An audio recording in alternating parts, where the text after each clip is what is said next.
Wow!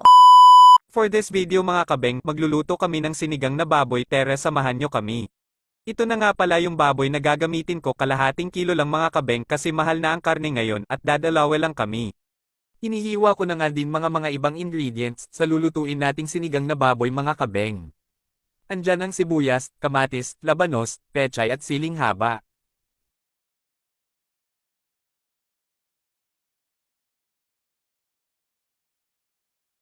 A few moments later. Fast forward tayo mga kabeng. Pinapakuluan ko na nga pala yung baboy. Mahigit 30 minutes din ito mga kabeng. Para lumambot. Fast forward tayo mga kabeng. Nalagay ko na nga pala yung sibuyas at kamatis. Lagyan ng pampalasa. Lagyan ng tamang timpla sa ating panlasa para di naman masira. Pagkatapos matimplahan mga kabeng, pakuluan ito, at maghintay.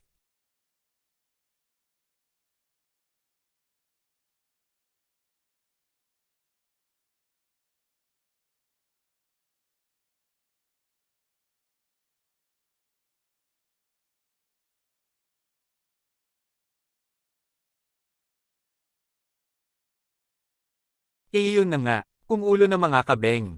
Nilalagay ko na yung mga gulay. Masarap ito pagkatapos. Mataan, sa karga-karga.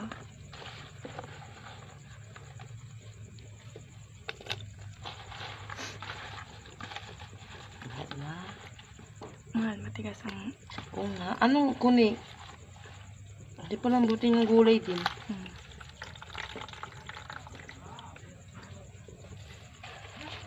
Di mo nati.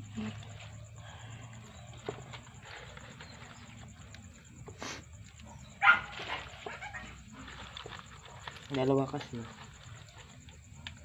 Luto na nga pala yung sinigang na baboy mga kabeng. Tara na't kumain mga kabeng.